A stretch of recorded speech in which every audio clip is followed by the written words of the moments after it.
Cambodia is located in the Indochina Peninsula in Southeast Asia, with an area of 181,000 square kilometers and a population of 16 million.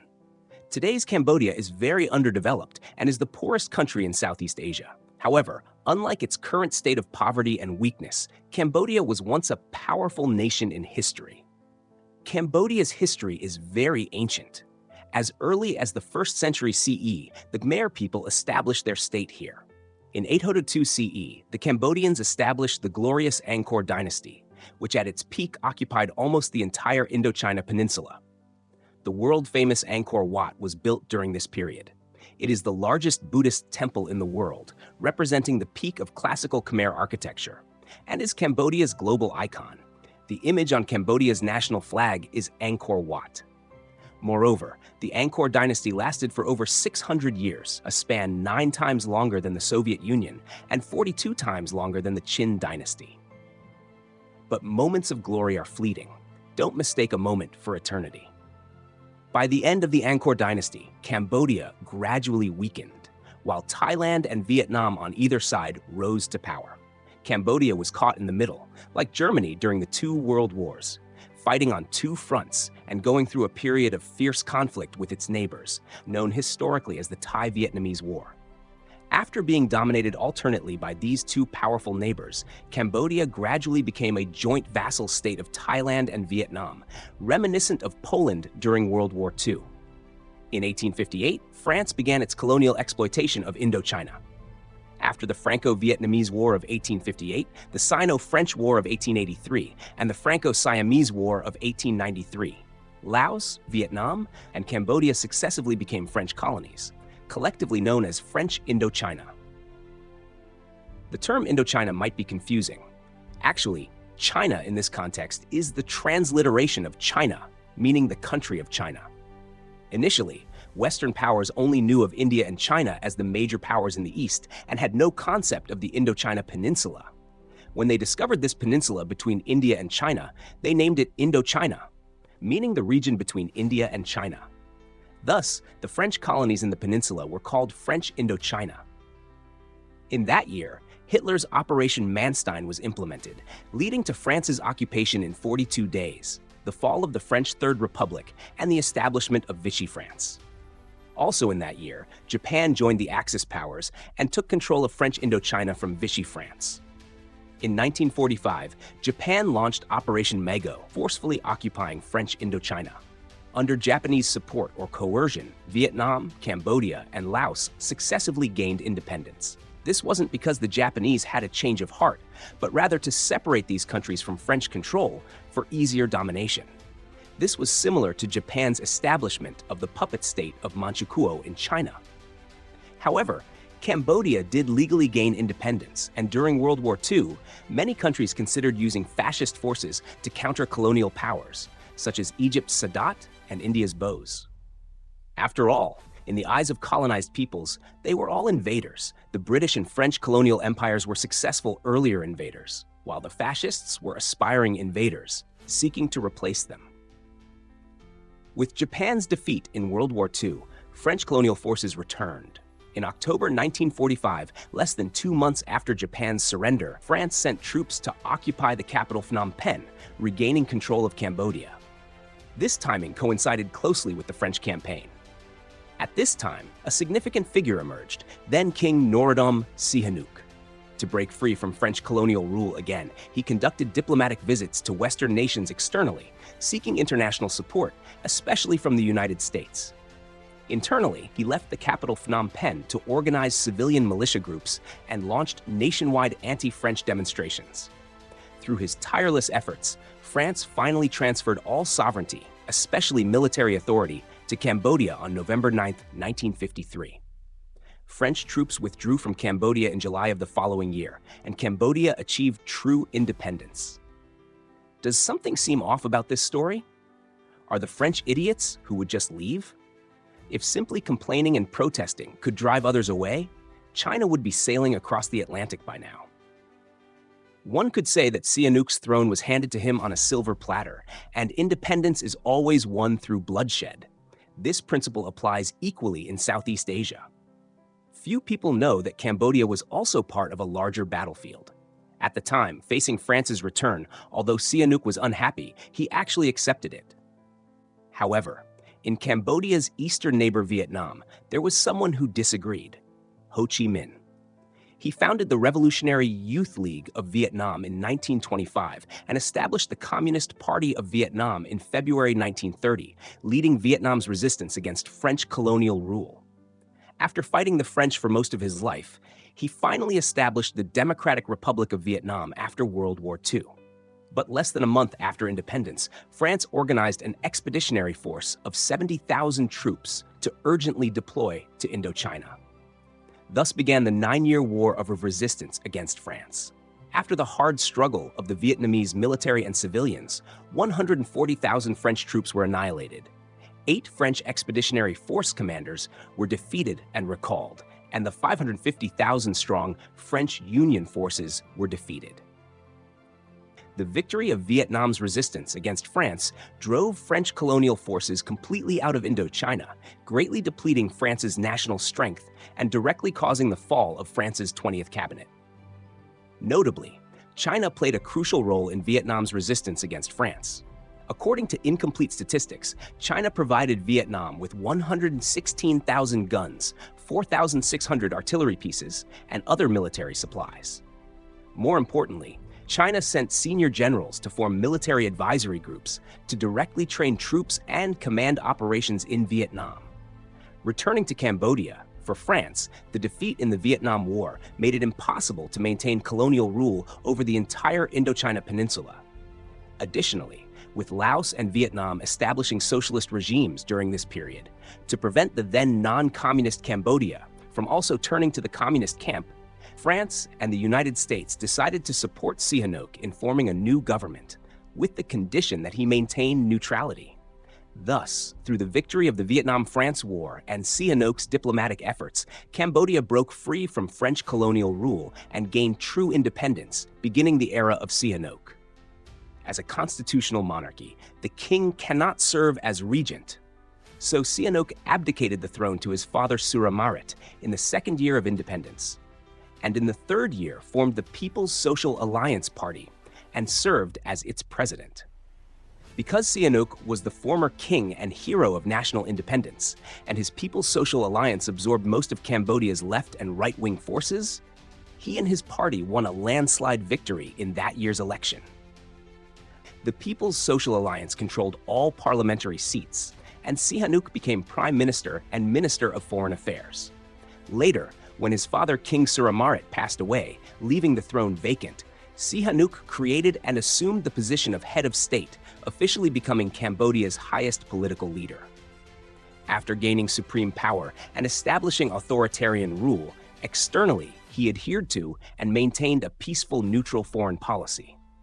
In April 1955, he attended the Asian African Cooperation Conference in Bandung. At the conference, Sihanouk declared Cambodia a neutral country and personally served as chairman of the alliance for 15 years. In 1956, he signed the Non-Aligned Movement Declaration together with Yugoslav President Tito, Egyptian President Nasser, and Indian Prime Minister Nehru, becoming one of the founders of the Non-Aligned Movement. In 1957, he worked with Parliament to draft and pass the Neutrality Act, legally establishing neutrality as Cambodia's basic national policy. This law prohibited Cambodia from invading any country while also forbidding Cambodia from forming military or ideological alliances with any country. In addition, Sihanouk had a special affinity for China, a friendship that would later save both his country and his life. Cambodia and China established diplomatic relations in 1958. By 1960, both sides had signed a treaty of friendship and non-aggression. Later, Sihanouk even sent his 3 sons to study in China. This was actually quite unusual because in the eyes of communists, kings were considered even more backward and reactionary than capitalists. In short, the peaceful and neutral foreign policy won Cambodia a favorable international environment. Despite the intensifying Cold War, Cambodia received economic aid from both Eastern and Western camps. More remarkably, while neighboring Vietnam and Laos were deeply mired in civil wars, Cambodia maintained domestic stability by keeping to itself. Internally, Sihanouk called his political philosophy Buddhist socialism. Remember the Angkor Wat I mentioned earlier? Buddhism has a long history and deep popular foundation in Cambodia, being the state religion with 85% of the population being Buddhist. So combining indigenous religion with Marxism formed a socialism with Cambodian characteristics. Buddhist socialism held that Buddhism and Marxism had similar attitudes towards certain political, economic, and social issues. Marxist thought was responsible for political, economic, and social construction, while Buddhism was responsible for daily life and folk education. The spiritual leaders of East and West joined forces, so one could say Marx was actually a pure Chinese person lurking in the West. Everything seemed to be going well, but a small incident completely changed the fate of Sihanouk and Cambodia. After the French left, the Americans came. In 1953, Eisenhower was elected as the 34th President of the United States. With his military background, he not only inherited Truman's Cold War policies, but also proposed his own domino theory. At a press conference, Eisenhower said that when you set up a row of dominoes and push over the first one, the last one will inevitably fall quickly.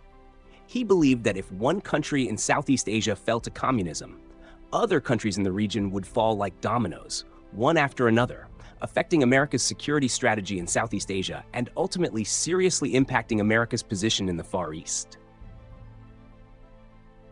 Although I don't understand how such small, poor countries so far away across the Pacific Ocean could affect U.S. national security, America quickly took action. In 1955, the U.S. withdrew from the Geneva Accords and supported a pro-American regime in South Vietnam. In 1964, Laos experienced a coup, beginning a 10-year civil war. In 1961, Kennedy directly sent troops to intervene in Vietnam, starting the 15-year Vietnam War. As for Cambodia, the U.S. initially tried to attract Sihanouk with military and economic aid, hoping Cambodia would change its neutral policy and indirectly support their operations against Vietnam.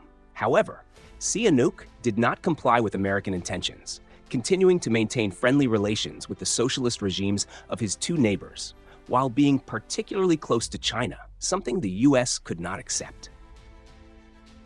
This was because America's direct purpose in supporting anti-communist forces in Southeast Asia was to contain communist China. Consequently, on the surface, the U.S. reduced aid to Cambodia to pressure Sihanouk's government. From October 1955 to December 31, 1956, over 15 months, South Vietnam's Ngo Dinh Diem regime conducted 17 military operations along the Cambodian border. This enraged Sihanouk and further strained relations between the two countries. Meanwhile, behind the scenes, America's relationship with Sihanouk began to crack. On April 2, 1958, Eisenhower approved document NSC 5809, deciding to continue supporting forces opposing Sihanouk. On August 21st of the same year, the Deputy Director of the Southeast Asian Affairs Office, Jenkins, listed 6 potential leaders for a coup against Sihanouk. Let me detail the information about these 6 people in Cambodia. You can guess who eventually won. However, note that these 6 people were more often in cooperative relationships, as the power of one person alone would not be enough to overthrow Sihanouk. The first was Dap Chuan. He was initially the leader of the Issarak movement, a nationalist movement against French colonialism during World War II. In 1943, with Thai support, he conducted armed anti-French activities in Siem Reap and Battambang provinces. You can see these places are very close to Thailand, but far from the capital Phnom Penh. But after the French were driven out and Cambodia gained independence, he didn't stop there and began opposing Sihanouk instead. Later, after negotiations, Dap Chuan submitted to Sihanouk. In exchange, Sihanouk kept Dap Chuan's armed forces and appointed him governor of Siem Reap province and commander of the Northwest Military Region. He was never truly loyal to Sihanouk, had good relations with Thailand, and belonged to the right-wing anti-communist forces. Most importantly, he had a well-equipped army independent of the central government that was loyal to him. You can think of him as like Kadyrov of Chechnya. The second was Lon Nol, who was Sihanouk's main military assistant. In 1955, Lon Nol became Chief of Staff of the Cambodian Armed Forces. In 1959, Lon Nol was appointed Minister of Defense by Sihanouk. Although he supported Sihanouk, he had been a high official during the French colonial era, always helping the colonizers suppress independence movements. After independence, he continued serving as an official while maintaining his right-wing anti-communist stance, continuing to suppress communist movements. You can think of him as like Pinochet or Russia's Shoigu. The third was Son Ngoc-Tan, who was also a very close assistant to Sihanouk. Like Lon Nol, he was also an official during the French colonial period and a right-wing anti-communist. But he played an important role in seeking Cambodia's complete independence, establishing the People's Social Alliance, and helping Sihanouk in elections. Thus, he served as deputy prime minister throughout the 1950s and became Cambodia's ambassador to Britain in 1958. However, this person had extremely poor character and had done many bad things, having a poor reputation among both party members and the masses. As an investigating judge during colonial times, he had personally beaten a suspect to death. During the People's Democratic Alliance election period, he used fraud, intimidation, and all possible means. After gaining power, he engaged in smuggling and corruption. His appointment as ambassador to Britain, mentioned earlier, was due to a smuggling case being exposed. Son Ngoc-Tan went to Britain with his entire family, including his 4 wives and 5 children. Because Britain practiced monogamy, to avoid drawing attention, Son Ngoc-Tan claimed his first wife was his spouse and that his other wives were family tutors. The British were shocked by this, so East Asian men were all so devoted to education.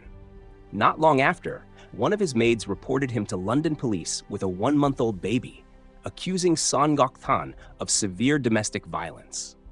The reason it was domestic violence was that the maid was actually Son Ngoc-Tan's 3rd wife, Song Mary, who had become Cambodia's first beauty queen in 1955 and was a famous beauty at the time. Pol Pot had even frantically pursued her, and she only married Deputy Prime Minister Son Ngoc-Tan as a concubine after Pol Pot's death. Having just given birth to a child, she faced jealousy from the first wife and was beaten by Son Ngoc-Tan. This incident caused an uproar, with British journalists swarming to the Cambodian embassy to confront Son Ngoc-Tan. The self-righteous Son Ngoc-Tan was unfazed, responding righteously to reporters, "I didn't hit her face, I only whipped her legs and back. Not hitting the face makes me a good man. Besides, this is common in Cambodia, not worth mentioning. Life is unfair, you'll get used to it." British feminists raised strong protests, and British police demanded Son Ngoc-Tan come to the station for questioning. Son Ngoc-Tan became furious, thinking, "I am a noble lord of Cambodia, how dare you question me?" So he angrily declared, "According to Cambodian traditional customs, husbands have all rights to whip women at home." When this news reached the capital Phnom Penh, Sihanouk nearly fainted from anger, while Son Ngoc-Tan's political enemies seized the opportunity to launch media attacks against him. Surrounded by criticism from all sides, the resourceful Son Ngoc-Tan sent a congratulatory telegram to Sihanouk back home, saying he would firmly protest to the US State Department and never let their great Cambodia suffer any insult. Sihanouk felt his intelligence was being insulted, so he urgently recalled Son Ngoc-Tan and stripped him of all positions upon his return. Son Ngoc-Tan harbored resentment over this and intensified his plotting against Sihanouk. The fourth was Sam Seri, who was initially a Democratic Party member before joining Sihanouk's People's Social Alliance. He served as prime minister for 2 terms, but later retired due to political differences with Sihanouk. The fifth was Monopong, who was Sihanouk's uncle and a hardline anti-communist. He strongly opposed Sihanouk's establishment of diplomatic relations with China. Although he held the title of prince, he was not popular in the military and was considered a potential heir to the throne. The sixth was Son Ngoc Min, whose early life made him a national hero, completely different from the other 5. However, this person had extremely bad luck, or perhaps was simply naive, always making wrong choices at crucial moments, ultimately bringing disaster to the country and people. In 1938, he and other intellectuals founded Cambodia's first prison newspaper, Angkor Wat. In July 1942, during World War II, he and other independence activists organized an anti-French independence demonstration in the capital Phnom Penh, involving 2,000 monks, students, and teachers. Subsequently, French military police conducted a major crackdown, and other protest leaders were arrested and imprisoned. If Son Ngoc Min had died there, he would have become an undisputed Cambodian national hero. However, he escaped to Japan under the protection of Japanese authorities. After arriving in Japan, he studied at the Greater East Asia School for 2 years and obtained the rank of Army Captain. In May 1945, when Sihanouk declared independence, Son Ngoc Min returned to Cambodia on a Japanese military aircraft. Sihanouk appointed Son Ngoc Min as Minister of Foreign Affairs, but the Japanese had sent him back to stage a coup. Soon, he organized an armed group of 500 people in the capital Phnom Penh and launched a coup in August, driving Sihanouk out of the cabinet. However, the very day after he appointed himself prime minister, Japan announced its unconditional surrender. He was truly an unlucky child. Shortly after, Ho Chi Minh launched the August Revolution in Vietnam. Son Ngoc Thanh quickly recognized Vietnam's revolutionary government and expressed intention to jointly resist French invasion, personally traveling to the Vietnamese border to negotiate cooperation with Ho Chi Minh's subordinates. However, when he raised demands for returning Cambodian territory, he was rebuffed. Subsequently in India, British troops were the first to arrive in Indochina to accept the Japanese surrender. Initially, the British planned to cooperate with Son Ngoc Thanh to stabilize his regime, but Thanh viewed the British as invaders like the French and prepared to resist them, which ended these plans. By October 1945, when France returned, they arrested Son Ngoc Thanh and placed him under house arrest in France. Showing great determination, Thanh, already in his 40s, studied independently in France and earned a doctorate in law. Afterwards, he repeatedly wrote to Sihanouk requesting to return to Cambodia. On October 29, 1951, Son Ngoc Thanh flew back to Phnom Penh and received a warm welcome from the ruling Democratic Party.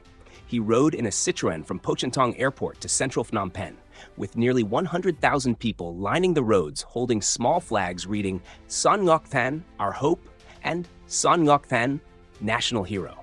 This unprecedented welcome deeply affected and made jealous the young and proud Sihanouk.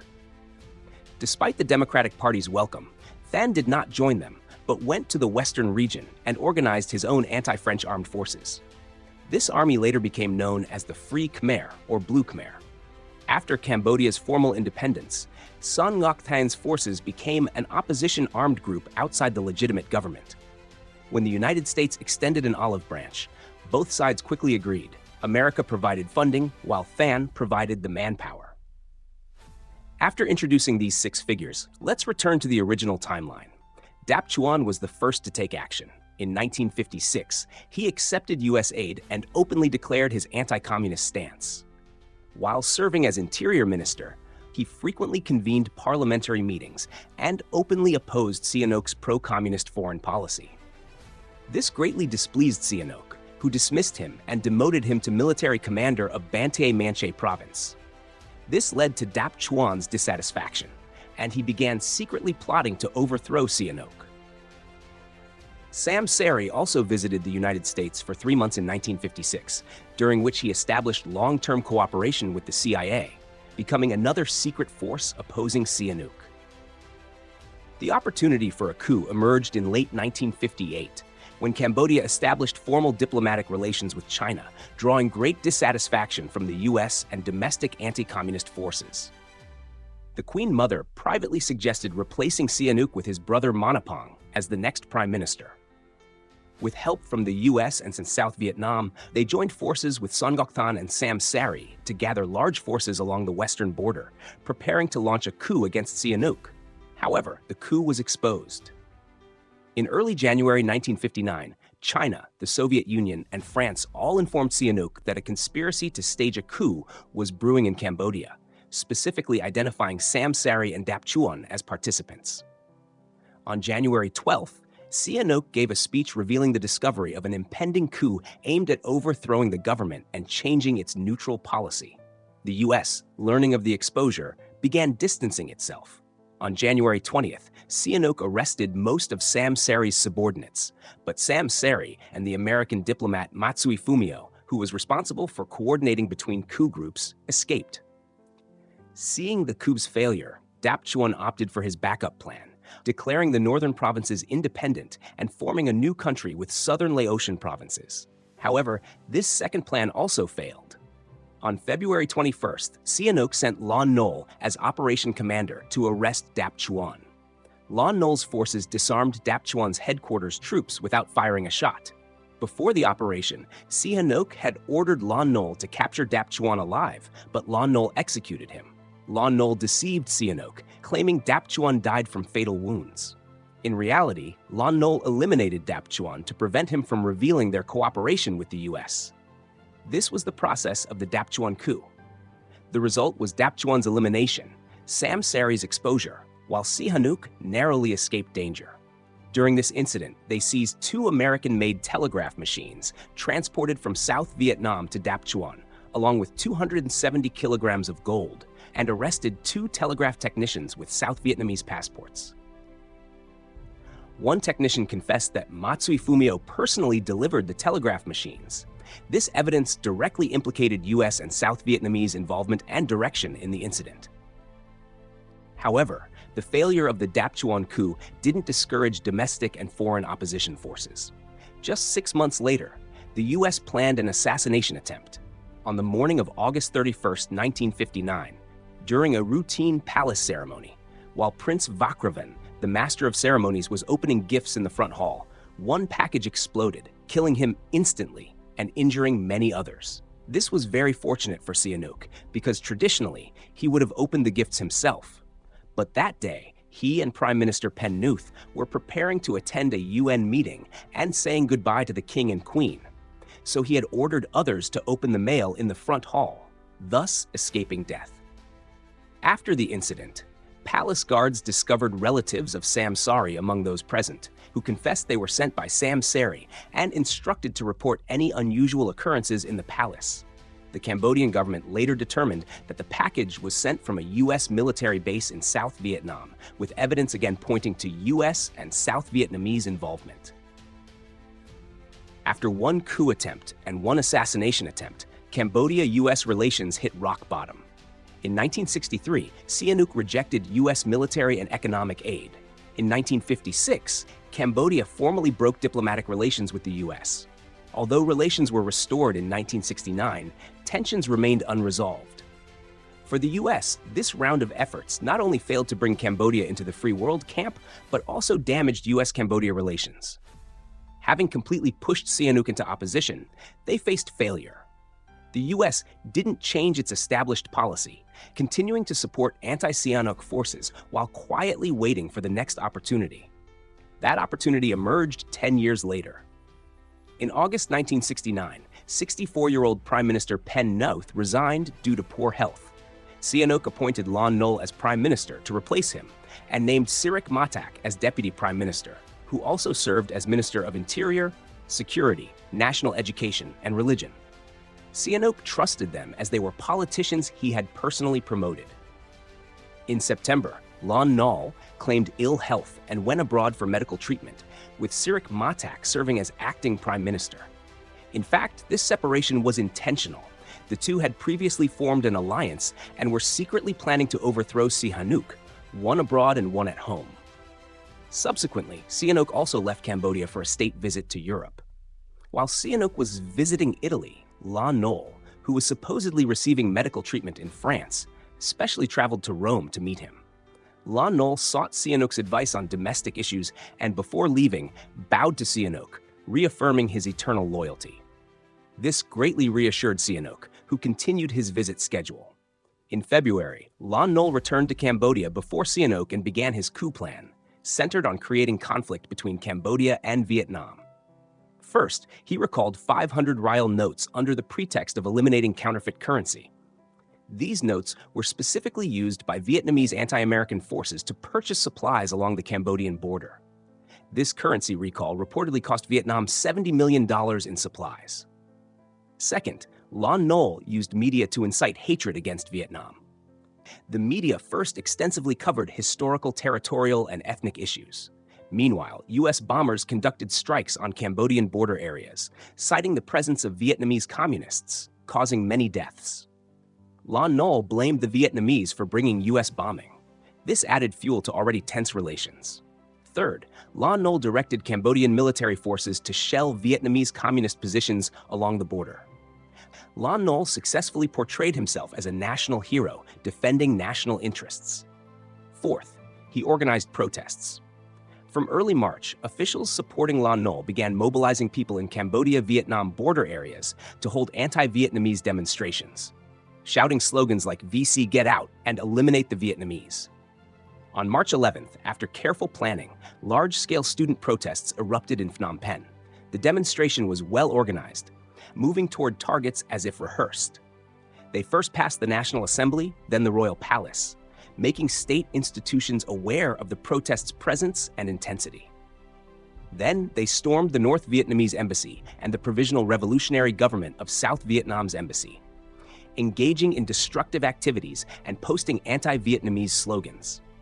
Strangely, while such unrest was previously considered a national scandal and Western journalists were forbidden from covering it, this time Cambodian police allowed foreign journalists to film. After filming, one British journalist remarked that it looked more like a movie than a documentary.